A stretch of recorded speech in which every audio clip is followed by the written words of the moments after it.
The first 7 steps to start flipping houses.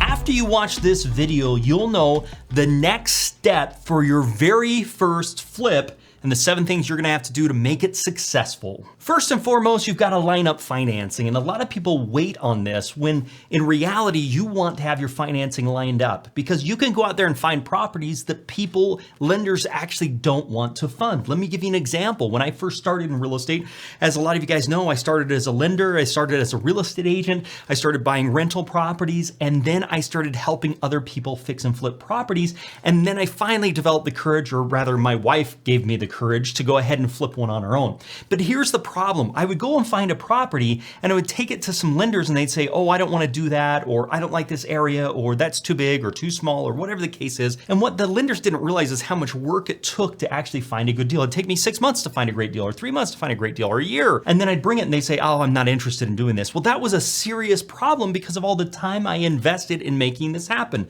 So then I changed my thinking and I went to the different lenders and I said, what do you want to lend on? What don't you want to lend on? Give me your shopping list. What areas are you interested in? What size are you interested in? What price ranges are you interested in? What are you willing to do? What are you not willing to do? So then I can make a list of that. And so then I could spend my several months finding properties for properties they were actually interested in funding. That changed the world for me. And because of that experience, years later, we developed a software called the Advanced Deal Analysis software. You can put everything in online and will tell you if it looks like it's going to be a good deal or not to get funding on. It makes it so much easier as a real estate investor so you don't wait months and months and months of time and not end up getting funding because there's something about the deal that just doesn't make a lot of sense. It's not 100% because you never know until you get into the details, but it's really accurate so that you have a great idea of what's going to happen. So first and foremost is line up financing. Now, if you don't have great credit, there are options. That's what hard money lenders are actually all about. Hard money lenders lend on the asset, not based upon the individual for the most part, as long as you don't have collections judgments wanted by the FBI, those types of things. Otherwise, they're looking at the property value itself, which can be really helpful. Now, if you have some of those things, you can work with a credit partner, you can do a wholesale strategy, there's lots of different things you can do, but setting up your financing before you start looking at properties is number one. So you're not wasting time finding properties that nobody wants to lend on for one reason or another, or they would lend on it, but they won't lend to you on that. All these things are big, and you need to set up a relationship with your hard money lender so you've got financing ready to go before you're out there finding properties. Number 2, you need to determine how you're going to find the deals based upon your budget, based upon your time frame, and based upon your skills. Some people have more time than they have money to invest in marketing. Some people have more money than they have time to invest in marketing. So it depends on what strategy you're going to be interested in doing based upon your situation. There's a lot of different strategies, but one that I'd like to point out to you is driving for dollars. Driving for dollars is where you drive in specific neighborhoods that you have pre-researched to see where the most fix and flips are actually happening. So you look at the most cash transactions that have happened by zip code in your area, you determine where those are at because that means there's going to be the most buyer and most activity. Then what you do is drive those neighborhoods and look for properties that are in bad condition.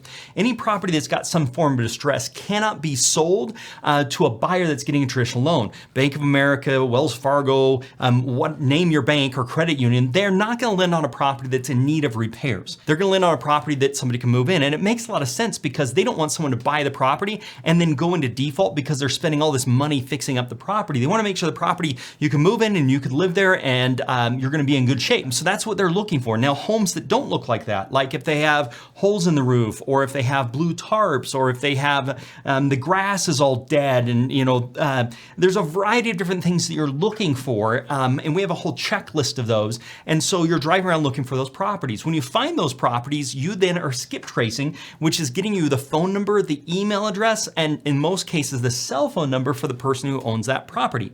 You then can call that person and say, would you have some interest in selling your home? Because keep in mind, if they are looking to sell their home, they're going to have to sell it to somebody that's getting a hard money loan or buying with cash because they're not going to be able to list it and sell it to an ordinary buyer that's getting a loan from a bank. So they have a problem. One of the great things about the driving for $100 strategies, which is just one of the strategies, is you can find deals that other investors don't find because the other investors are going to spend maybe more money or maybe more time. So with this, you're being very targeted. You're being a sniper and going for one specific thing. It does take a lot of time. We have your next deal blueprint that you can put together to show you an idea how much time it's going to take, but it takes a lot of work. But it only takes one great deal for you to make it happen and make a lot of money doing it. So, which leads me to number 3.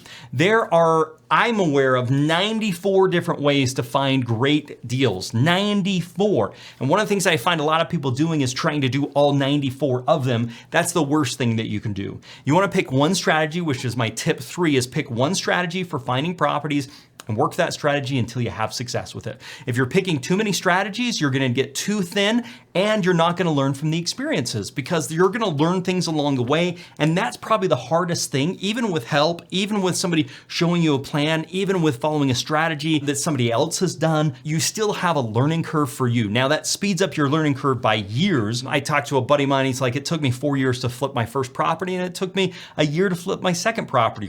What's the difference? Well, I had to develop the courage. I had to understand what I wasn't doing. I had to understand how to make it happen. It took a long time to get me over that hurdle, and now it's so much easier. That's what you've got to do, and that can be even easier if you are following a system that somebody else has done and you're walking in their footsteps. That'll cut your time down considerably. Number 4, develop your consistent game plan. That's what I was talking a little bit about earlier, which is our next property roadmap. What this is, and this is step number 4, this is all about reverse engineering your success. So basically, like anything in life, if you want to have a certain outcome, what you have to do is reverse engineer that outcome. So I want to show you how this basically works. So if your goal is to flip one property, we'll just make a house here, and you want to do one flip, and I don't know, let's say you want to make $25,000. I'm just throwing out some numbers here. Okay, so the question you have to ask yourself is, how many offers do I have to make? Well, actually, how many you're going to have to get accepted? How many offers are you going to have to make?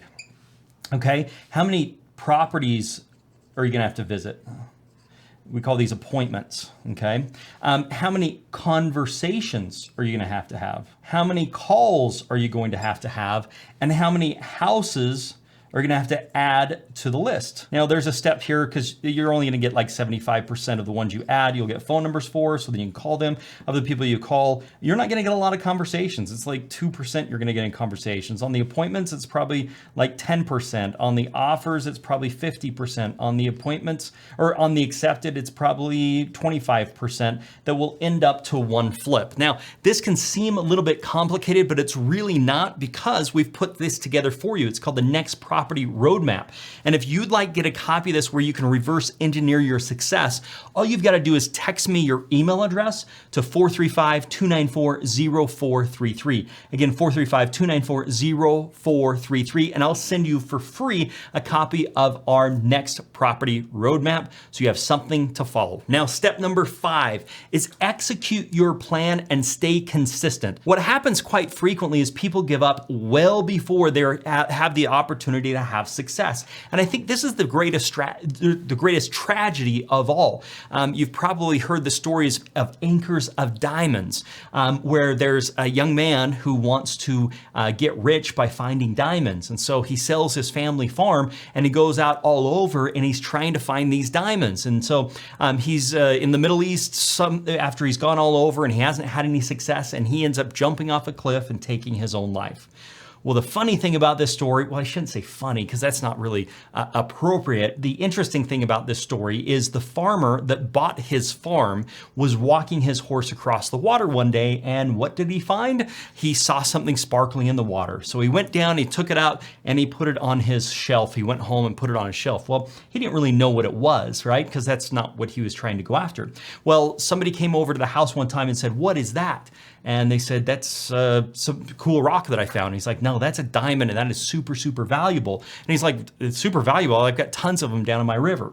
Well, it ended up being one of the biggest diamond finds of all time. The crazy thing is the guy that was searching for it didn't even look in his own backyard, and he didn't stay consistent and have a plan to actually see everything he had to do. He traveled the world to try and find it when it was actually in his own backyard. One of the things that's hard is staying consistent and staying motivated through the process, because you are going to get beat up. You're going to get a whole lot of no's before you ever get a yes, and most people just don't have the tenacity to stay with it. I think it really comes down to sticking power, whether it's going to take you 3 months, 6 months, a year, 2 years, 5 years, whatever the case is. One deal is more than worth it, and once you get one deal under your belt, the second deal is so much easier. So that's step number 5, is execute your plan and stay consistent. That plan is that next property roadmap. Number 6, and this is really important, and a lot of people get close to the goal, but they give up too soon, and this is following up with sellers. You see, as you talk to people and you have conversations, they're probably not gonna be interested in doing it right this second. And so you're gonna have to put a good follow-up system together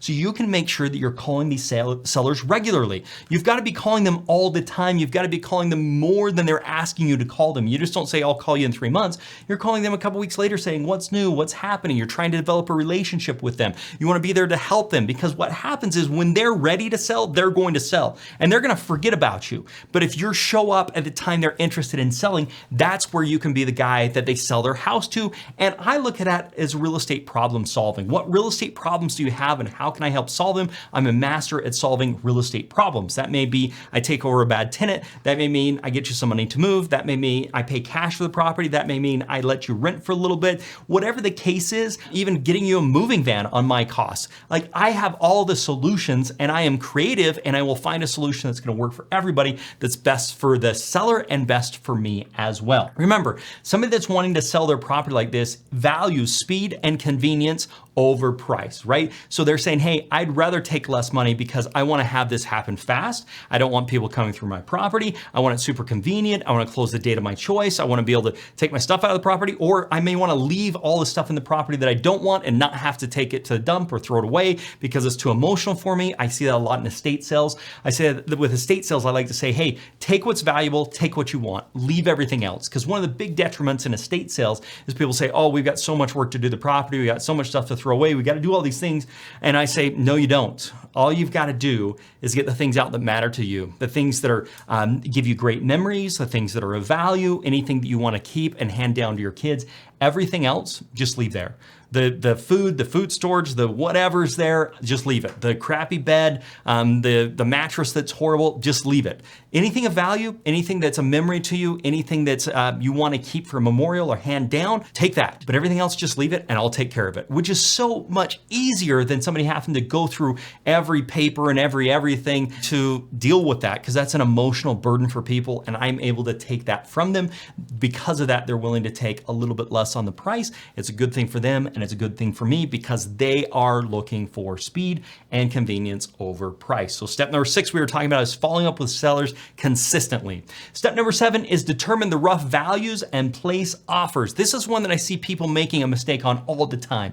Lots of people are just too scared to make an offer. The real reason for that is they don't understand how offers work. You see, if I go to a house and I see a house for 10 minutes, and let's say it's $250,000, and I'm gonna place an offer for $250,000, I haven't had a chance to look at the HVAC system. I haven't had a chance to get on the roof. Crap, I don't even remember what the bedrooms look like the next day, because I'm like, oh, we saw so many houses. Most, if not all, real estate contracts are done so that the buyer has the opportunity to do some additional due diligence. They usually have an inspections deadline or a due diligence deadline, a loan denial deadline, and then they'll have an appraisal contingency and then a closing deadline. But what that allows you to do as the buyer is gives you time to go back to the property, to look at everything, to get your contractors out there, to get prices, to inspect the property and see what's happening. Now, if you write your contract appropriately and you cancel your contract prior to the time of that due diligence or that inspections deadline, any earnest money you put up comes back to you. That's a big secret. A pro tip here, you do not want to give your earnest money to the seller. You want to give your earnest money to a title company, or if there's a real estate agent, you can go in a real estate trust account, but you do not want to give it to the seller ever, because you're going to have a hard time getting it back, especially if you decide to cancel your contract. contract. The idea isn't to get into it so I can cancel it. The idea is that my hopes are it's actually gonna be moving forward. But let's say we find more problems with a property than we thought, and it's gonna cost a lot more money. I can take that information to the seller and say, we've got bigger problems than we thought. And guess what? You're gonna have these problems no matter who you sell the property to. You're gonna have this problems with the next guy and the next guy. So why don't we just work something out? This is approximately what it's gonna cost. Why don't we discount the price? Let's make this work and move forward, okay? So, but able to do that, you've got to be able to get rough values and you've got to get an offer in place. Now, one of the things I like to use is Investor's Edge. It actually will give you a value. Now, is this what the property's worth? No, but it gives you a good enough idea to go out there and make some offers, make some phone calls, do your driving for dollars, those types of things. And then if you go under contract, that's the time where you do a deep dive to make a determination on the value. Because making those determinations is going to take you like an hour, maybe 2 hours if you're brand new, to look at the actives and look at the solds and look at the areas and really come down to what the property's really worth. Now, that's a lot of work. And if you did that every single time you want to look at a property or make an offer on a property, it would take way too much time. So we're more interested in saying, give me an idea, let me get it under contract. Then I'm going to deep dive into the property. I'm going to deep dive into the value. I'm going to deep dive into my contractor's bids and make a determination if that is what I want to do. So step 7 is determining rough values and placing offers and understanding. Don't be scared to place these offers. If you write your offer properly, you are in the driver's seat. You can get out of that correctly, and you're telling them, hey, if the inspection doesn't go the way I want, it's typically called inspections and evaluations. And as a matter of fact, you don't even have to tell the seller why you're pulling out of the contract. You're gonna say, hey, according to inspections and evaluations, we are not going to be moving forward, unfortunately, and you can pull yourself out of the contract. That's how simple it is, but you've got to have the knowledge and you've got to understand how it actually works. So if you haven't already, please hit that like and subscribe button. I would really appreciate it. Or you can check us out at dohardmoney.com if you want help with any of these things. Make it a very profitable day, and bye for now.